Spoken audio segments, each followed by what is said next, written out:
Everybody, is this working? Yep. Okay, I'm just gonna rattle through some, club business and then we're gonna turn it over to our guest speaker. First up, I wanna mention again, I've still got these Lions, of Michigan Foundation raffle tickets. The raffle is in early May. These are $10 a piece. You don't have to be present to win. And if we sell 100 of them, our club gets half the money back anyway. So, anyway, I've probably got, I don't know, 50 or 60 left, but $10 a piece. All you gotta do is fill out your contact info, and if you win, they'll call you. So I've got these for another 60 days or so if you want any. Just some items going on. This Friday, February 7th, service project at Kids Food Basket. 11:30 to 1:30. Contact Kelly, I assume. Kelly's in the back. Anybody needs to RSVP to that. Next lunch meeting here, February 18th.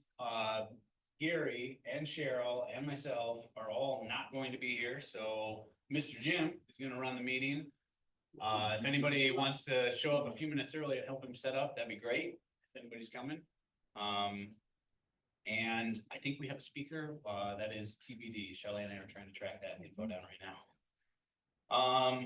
March 21 and 22, the district convention in Mount Pleasant. There's info in the NUDA, and if you'd want further info or the inside scoop, I would suggest talking to Cheryl on that.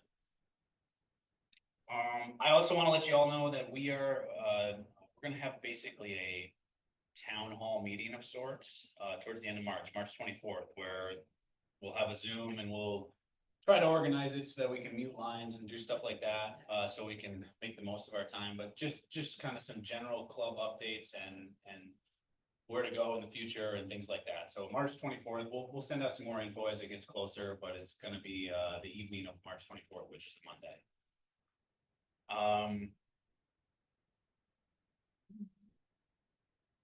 Guess with that, is there any other? Oh, yeah. You have those awards. Oh, I do. Thank you. I have 2 awards to hand out.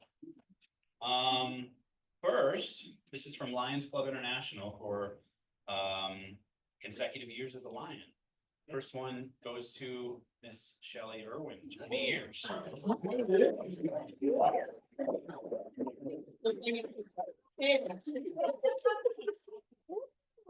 Oh, hang out for another 20. Do the math. Yeah. Thank you. And next one is for 45 years, Mr. Gary. I didn't know that. Plus they joined when he was 5. No. 45 days. Where are we going? Wow, it's pretty impressive. I got work to do though. Oh, I love that. Go in the middle. Great. 1, 2. Thank you. 65 years between the two of you. Wow. That used to be a lifetime. Okay, now, any other updates, committees, anything like that? Any updates for the good of the club that I'm missing? Seeing none, I'll turn it over to Jamie. Hello, everybody. And, mentioned the update. Okay. I'm gonna give an update. It's not really an update, but more of a plea. It's on drive provision. It is scheduled. We do not have any first meeting started. We're still trying to work with Jeremy as far as he has said that he will run that committee, but we will have stuff coming out. Okay, yeah, so not too distant future. And if anybody would like to be involved, because I'm trying to minimize my involvement, well, at least for the last 5 or 10 years, and I would at some point like to be out of it, not because it's a bad thing. It's just like there's a point. Had you out for a few years there. Yeah, no, yeah. Every time I get somebody to take over, it's like they disappear. But so, anyways, just go through a few things. look around. Unless I'm mistaken, it was in the Nudo, right? Yeah, okay. So I've got penalties, cash coming from anybody that doesn't have a pin. And not wearing red. This is Valentine's month. This is about to be. Yeah, I know. I looked at yours, you're going. So, you can just wave money up here, I'll be happy to take it. I'm feeling generous, but I don't know if I feel this generous.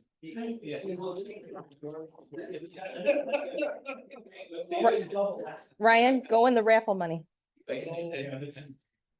That sounds like going into church basket, go to raffle money. You got red, that's red. That's close. I've been nowhere to.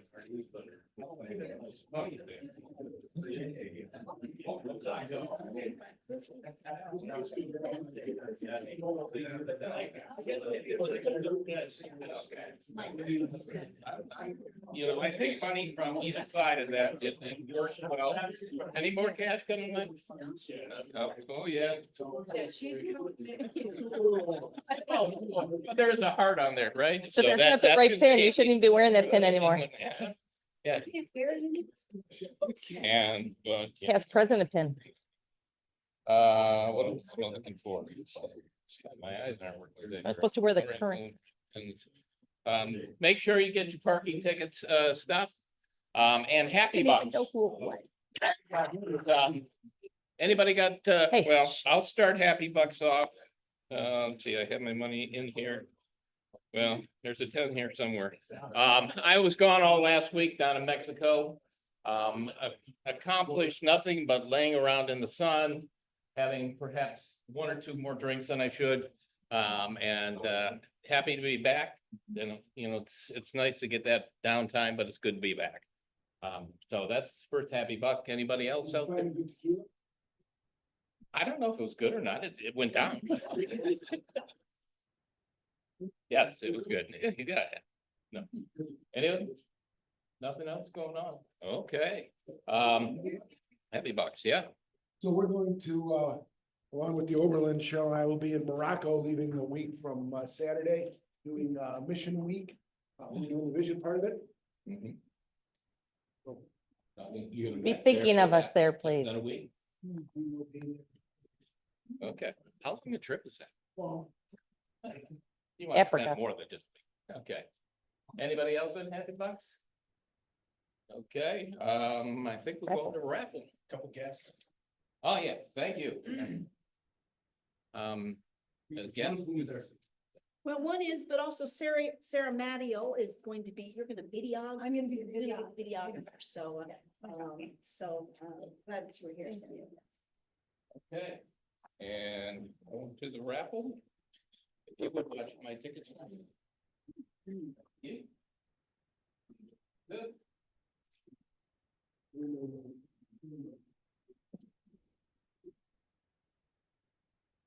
Not my job.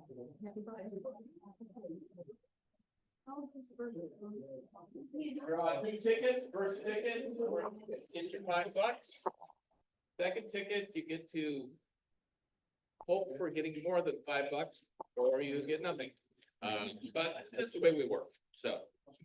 And let's, go to our. We'll let you get your other first. The $5 winner, $5 winner. the last 3 are 4, 5, 6. 4, 5, 6, last 3.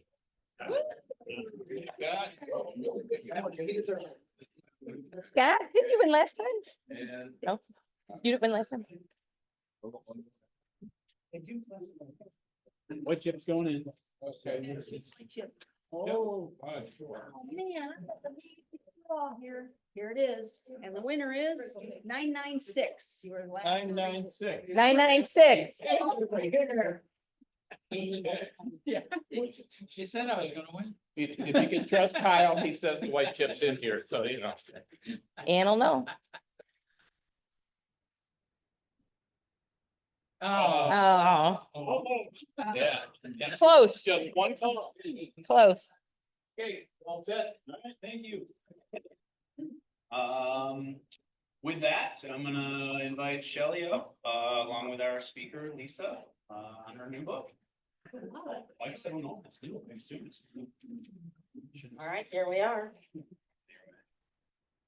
Had the honor of interviewing Lisa, and then Mark Oberlin saw that we interviewed Lisa and said, get her to the Lions. So I said yes times two. She was graduated, BA from, is it Beloit College? Wisconsin. Then you went to Spain and got a few degrees behind you. MA in Education and Curriculum with Michigan State University. Is that a good thing?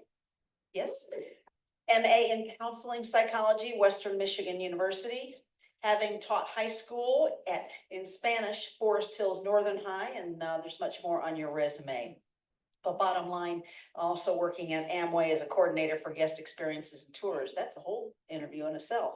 She teaches Pilates, so stay tuned, stay after for a few stretches, just joking on that. And she writes a teacher's gift. Copies are available, and again, talking points for you on your tables. Without further ado, come on up to talk about education, Lisa Romence. High tech, high tech.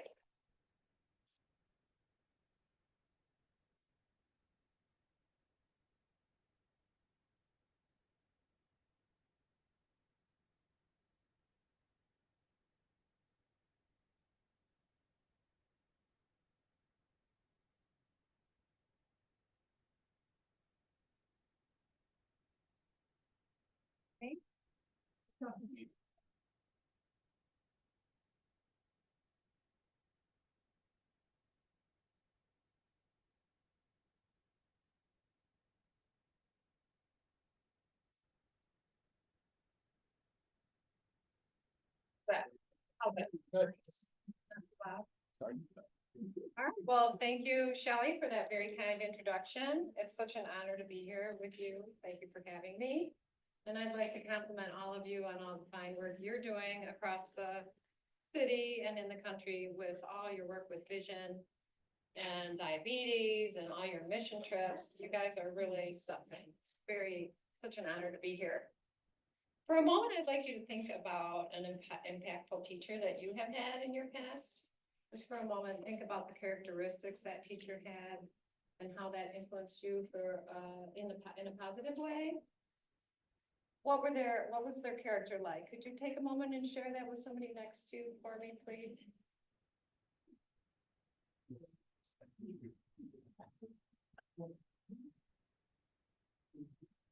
Share with anyone next to you, sitting next to you, I'm sorry.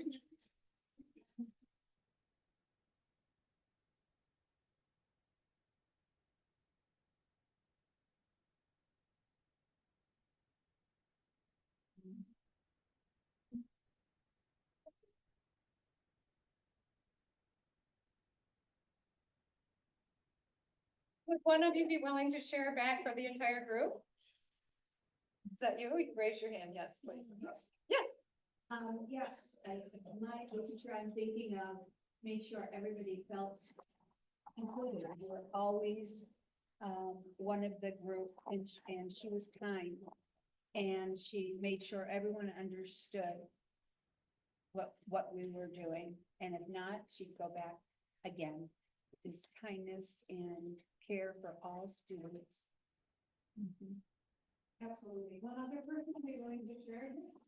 Like you said, they inspired curiosity, they made things fun, and they provided individual attention. Thank you. Wonderful. You know, we do remember our best teachers. And why is that? We remember their character. We remember their empathy, their love, their spirit, their patience, their sense of humor, hopefully, and all the things they did for us. And it's really their character that we remember more than the content sometimes. Henry Brooke Adams, who is an American historian, also the great grandson of John Adams, and the grandson of John Quincy Adams said, "A teacher affects eternity.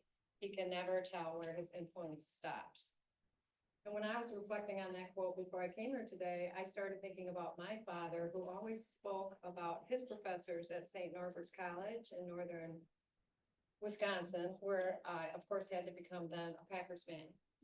So, but think of this now, he spoke so highly about his professors, I think that influenced my career choice. And so the professors that they had influenced them, an ad infinitum, right? So hopefully, we're all influencing the youth of America in that way. Each of us are actually teachers in all of our relationships, in all of our business relationships and at home. Our actions, our words, our decisions, all reflect our character. All the people that we care for and mentor and parent are influenced by what we do and say, even if we're not aware of that. Max Lucado said this: people are watching the way we act more than they are listening to what we say. And if you're a parent, you certainly understand that. Teaching, though, like parenting, is all consuming and it's very exhausting. When I was a teacher, I know some of you in here have been teachers. I read every inspirational book I could get, any quotation I could find that was a positive quotation. And that helped me to get through my days, because we spend a lot of time alone writing curriculum. It seems like we're with kids all day, but we spend a lot of time alone in isolation and we have to make hundreds of decisions a day. So I wrote this book to inspire teachers and to help them and to keep them from retiring early. I think there were a couple times in my career where I considered retiring and I was looking to business for a while because I was so tired all the time. But a dedicated teacher can change the arc of a student's life. As you know, they help people discover their innate talents. They help build self-esteem, resilience, perseverance, self-discipline, all the things we need in the business world. And they teach them to appreciate their unique individuality and the role that they're going to play in the future in our society. But some young people don't have the loving environment that many of us grew up in. And so it can be the teacher that can change an arc of a student's life for that type of a child. You know, I had the privilege of working in Forest Hills, but there are many lower income districts, and speaking to a principal of a lower income district, this is the list that she gave to me of the different roles that a teacher plays in a given week. Therapist, behavior specialist, parent, social worker, police officer, child protective services agent, doctor, I've had that happen, coach, mediator. We're counselors, we write letters of recommendation. We're writers of curriculum, we're writers, activity designer. And while they deliver lessons, they have to, well, they're actors and entertainers. We have to be funny and we have to be in a good mood all day, every day, and be patient and loving to every day. It's an acting job, I used to tell the people that I mentored. And hopefully we do all of that with a great sense of humor. In addition, teachers are mentors. They contribute their time, like you guys, like mentors, time, expertise, and passion to educate the leaders of tomorrow. John Maxwell said, one of the greatest values of mentors is the ability to see ahead what others cannot see and to help them navigate a course to their destination. Mentors, as you know, are game changers for young people. They inspire children to new horizons, and they provide advice, direction, and encouragement.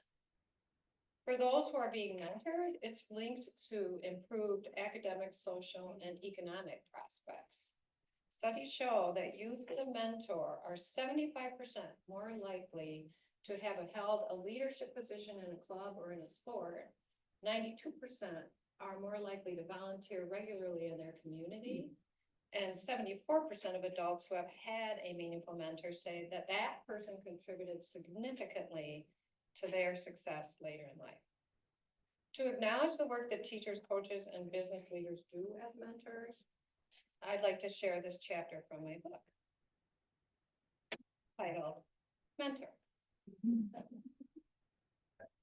As a teacher, you're also a mentor, dedicating energy and effort to the growth of your students, imparting knowledge while offering guidance. Along with academic pursuits of the classroom, you recognize and nurture the innate talents of students. Because of your faith in their promise, students attain the self-assurance needed to tackle goals independently and embark on their voyage unescorted. The effects of your endeavor may not manifest until years or decades later, but you will realize that you have succeeded as a mentor when one day your student outperforms you. That's on page 12. As we move into the future, a teacher's work is becoming even more challenging with the advent of AI, responsible use of technology in the classroom. And I think the role of teacher will change. And in the business world, as you know, students are going to need changing skill sets. They'll need to become more collaborative, creative, critical thinkers, and problem solvers. And then they'll need all those soft skills: listening, empathy, observation, analysis, synthesizing. And there is a shift towards innovation, I'm happy to say, in Michigan. I'll give you some websites, you can look that up. Several districts are partnering with businesses to help educate the youth. For example, at Northwest Ed Engineering Academy in Traverse City, each student in that engineering academy is paired with an engineer, and they go and job shadow and learn from that engineer individually. Forest Hills Eastern, right here in Grand Rapids, brings in over 88 speakers in different, representing 88 different industries.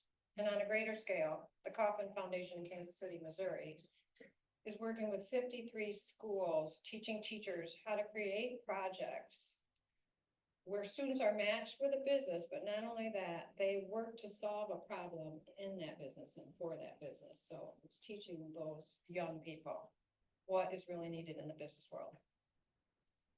I'm sure that many of you have mentored or are mentoring others right now, and if not, to benefit our students and our society, I would invite you to consider working alongside teachers with this endeavor, because we need help. This might include just volunteering to be a speaker, mentoring a student, providing a job shadowing, or an internship opportunity, which would be key for kids. You too can be, or already are, an impactful teacher and mentor, affecting eternity, not knowing where your influence stops. Thank you.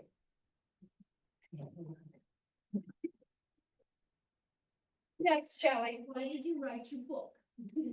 So, the long story or the short story? Except for the long. I had a vision a long time ago that I was going to write a book. That's how it started. And then as getting a master's degree in counseling and psychology, I read everything there possibly was in the self-help world. And one day I was out running, as I said on my interview with Shelley, and she's a runner. And this book literally downloaded. I say it's from God. I say it's a divine downloading, and I give God all the credit for this book. And that's why I wanted to write the book, actually, because it's very difficult to write a book, and it takes a long time. And as I was struggling to write the book, I did a lot of praying, and I also said to God that I would give him all the glory. And so I ran home and I wrote down every chapter in my lesson plan book at the time, you know, those great big lesson plan books. And then I had to put it away though, because I was teaching, and when I retired, I pulled it out. I did a stream of consciousness, just punched it out for days and months, really. And then it took me years to finish. So I wrote it because I know how it feels to struggle as a teacher. I mentored teachers as well, and I just know I haven't really touched on all the challenges there are, but all the different learning styles, all the different mental health issues, all in one room at one time. This is what's happening, and then the class sizes are getting bigger and bigger, and as class sizes increase, as you know, relationships are the key, and it's very difficult to become close to children with even this many people in the room. You always have the one that wants to distract and get you off track. What other questions do you have? Yes. It seems that many younger kids are just all day long looking at their phones, texting, even if their friend that they're texting is right next to them. And, you know, you go to restaurants, and they're texting and not talking with their family. But yet we're looking to them to be the thinkers and the critical, you know, thinkers, and I feel that they are lacking the social skills and the thinking on them for themselves. What do you say? This is a problem. When telephones first became an issue in my district, we had to make rules about not bringing the telephone to your, well, you could have your telephone, but it had to be in your backpack. But they hear it buzz. So you have that going. You know what else happens is they stay up all night, they have their phone under their pillow and they text all night and then they come to school exhausted. So really, that's a parenting thing. Second, I did write a chapter in my book about presence, and the greatest gift that you can give anyone is your presence. And I teach that when I'm teaching. I taught that in my room. I explained to them, my greatest gift is to be present with you at this moment. I expect that in return. Consequently, we will not be using phones. However, that's up to the individual teacher and parent to teach that to their children. A correct use of technology. It's going to become the tool where they're going to have to be analyzing, identifying bias, for example, with AI. They're not going, I mean, think about that. Teachers are going to have to come up with assignments that AI can't do. So that's going to be a whole new world for teachers. And we're going to need teacher training in that. So I think we're going to see a huge shift where, and it is already happening. You can look up what schools could be.org. And they are doing lots of innovation across the country and across Michigan. They are all gearing up for AI. So we have to teach them how to use technology. But like I said, that's an individual teacher and parent issue, right? Because I can only do my room. Great question. Anyone else? Yes. Do you have any feeling as far as, the teacher's job has gotten too controlled by just, you know, all the background as far as, whether it's the government or the rules, instead of having freedom to go off on tangents and freedom to do the best learning we get when it's not in the book. I totally agree with you. There's a movie out there I encourage you all to watch called, it's called Most Likely to Succeed. And this is the same people that are involved in what school could be. And it's about High Tech High in San Diego. And those teachers are allowed to teach whatever they want and how they want to teach it. You should watch that movie, it's really great. But yes, I think education has to be changing now. I think we need business leaders involved in how to make that change. Your input would be wonderful because kids are, I read that our educational system has not changed since, I believe it said 1896, when they decided to divide the day into 5 hours and then ring a bell and go room to room. So that was the Industrial Revolution solution to having factory workers that would be amenable to moving to a job where they were doing factory work too. And that hasn't really changed. And so what we need is more hands-on learning. We need project-based learning like the STEM programs that you see coming about, where the kids have to solve problems and that they get to choose. I was lucky to do foreign language. So my activities it was all student-centered. So we need student-centered education where they're producing through the whole hour. And the other thing I've read is that the Silicon Valley people, a lot of them, I think in Google, don't even allow their children to use computers in the classroom because they want to teach them thinking skills, critical thinking skills, and problem solving.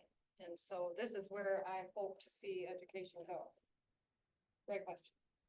Thank you. Yes. In your 37 years, what do you see as the changing role of parents into the child? Oh, that's such an interesting question.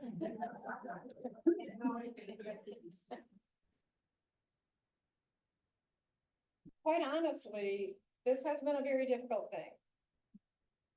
When I started in teaching I think teachers were very well respected and parents turned to teachers I mean, I would go have conferences where parents would come and talk to me and tell me their whole problems and they, you know, I was like their therapist.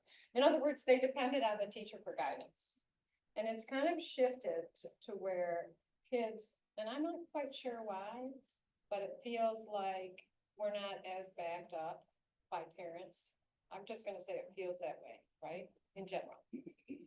Some of that is, well, I don't know, I'm gonna get myself in trouble by saying that. I mean, I dealt with that, however, then what I would do is meet with the parent. You know, the most important thing, which I have in my book, is communication with parents. And teachers getting to know parents and parents getting to know the teacher, because as you know, students are very tricky. And they can come home and say one thing, which is not true about a teacher.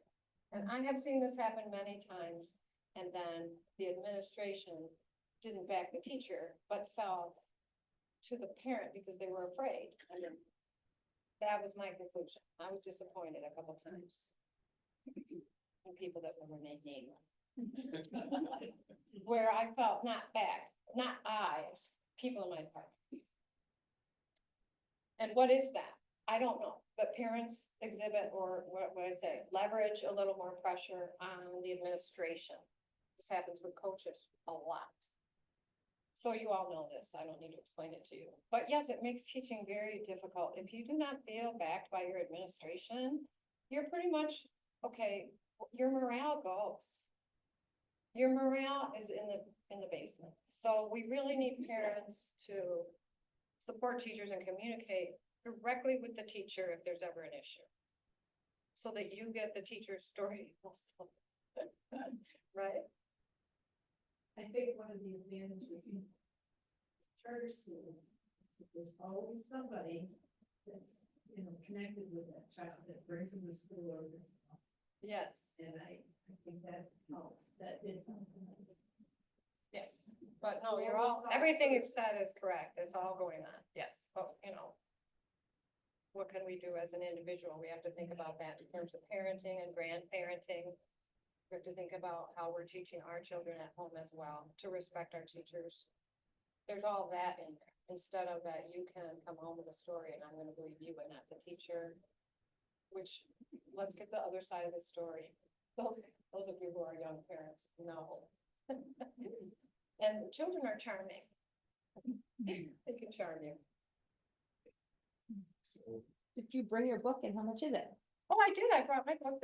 I have enough for each one of you if you would like. It's $25, a mere $25. If you have a favorite teacher, a son or daughter that has a favorite teacher, that's a wonderful thing. If you have a relative that's a teacher, it's a wonderful gift for them. Student teachers, it's great for them, but also for the older educator. I think as we go through our career, we're always looking for ways to feel good and be validated about our choice, our career choice. Maybe you all feel that way sometimes too. So yes, I'd love it if you'd like to purchase a book, and my website is just the same as the book. It's called ateachersgift.com. If you know anyone else, I put a coupon in your book for you if you decide to buy it, so that each one of you could get 10% off on the next purchase. Yes. So I see you have a chapter in there about motivation. I think I overheard you talking about chocolate chip cookies. Is that Chocolate chips, that's right. that you were gonna be using that today or something? Well, my niece's son is 4. So many suggestions, I guess, is what my question is. Yes, this is a great technique for those of you that have children. So I was gonna teach him today how to write his letters because he's only 4 and he isn't doing that in school yet. And I told his mother, my niece, that I was gonna use bribery and then I was gonna give him a chocolate chip for every letter he could write with me today until we got Frank. And So in today's world, how do you recommend or suggest the motivation of either parents or teachers? yes, well, I have a chapter on that, and motivation is really, let me think for a moment. Motivation is really when you give the responsibility to the student. When you have that option of, I can choose this project, I can choose this topic, and not this top-down all the time approach where they don't get to choose anything. That's one thing. And they're very highly motivated when it's an authentic, real-life learning issue. They're not highly motivated when you say memorize this list of things and then regurgitate that back to me. And that is the state of education right now, where we have these state-run tests that are really about memorization and not necessarily about problem solving, right? And so going back to motivation, you really have to give kids the responsibility to be partaking in their education, to be a part of the decision-making process, treat them like adults. As I was teaching high school, as Cheryl did too, I always spoke to my students as if they were adults, and they're just like us. They need respect. They need that kind of trust in their ability to do the assignment the way they would like to do it. And you know this from your own life, that you're not motivated unless you're totally involved and passionate about the topic, right? So that's part of it. Yes. With all the not requirements, all the opportunities you have as a teacher to have to influence the students with all these different facets, whether you're a doctor, whether you're a counselor, all this stuff. And for what teachers are paid today, it seems like it's tougher to get students interested in going into teaching. Is there any opportunity to get teachers paid more? Is there any movement trying to get salaries brought up? If you look at what teachers earn in relation to what some other positions earn, you're doing a whole ton more and really not getting paid for it. Thank you for that. It's very kind of you to say.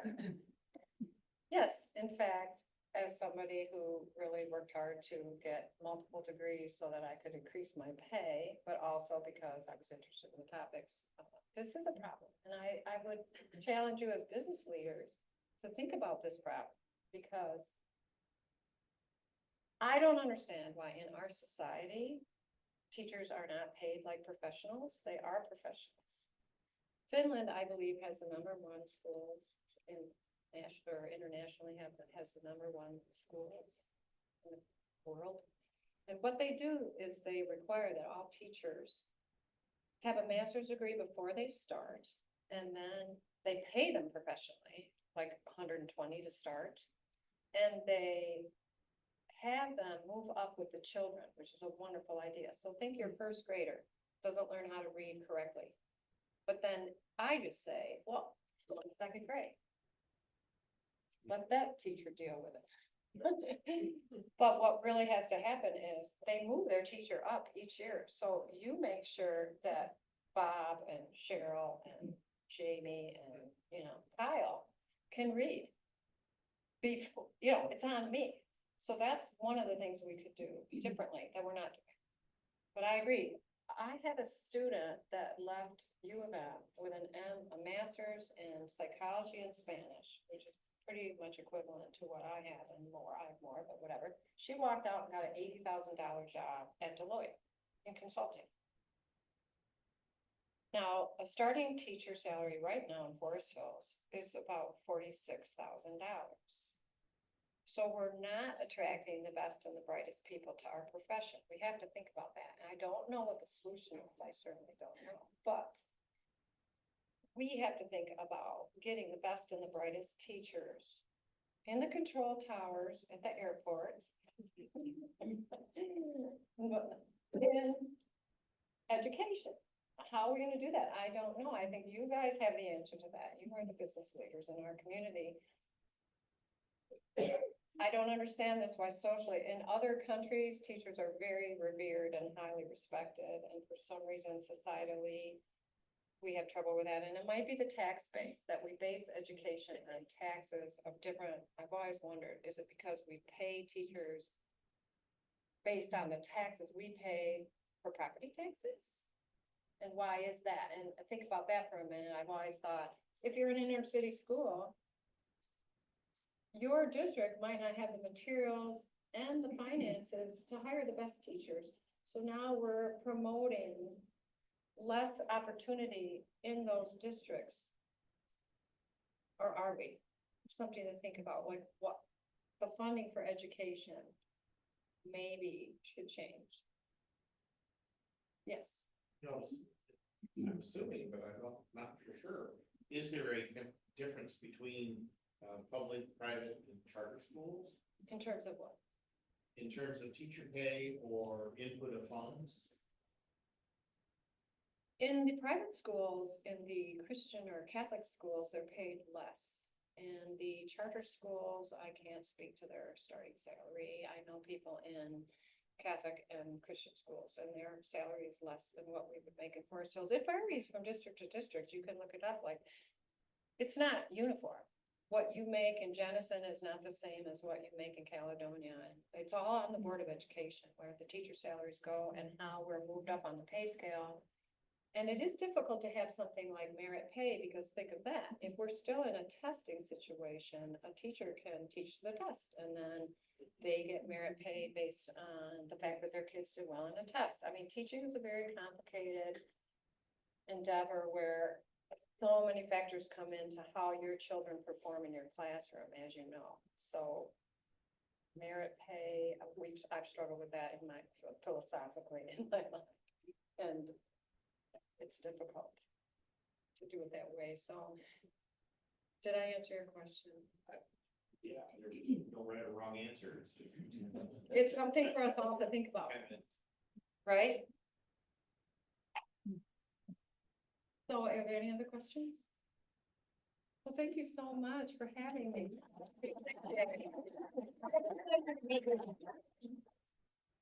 Thank you for your time today. Thank you. Got your little mug to remember us by. I love that. Oh, yeah. Adjourned.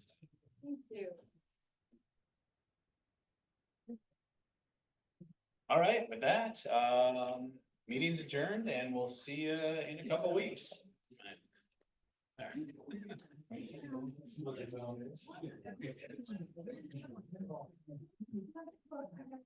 Here.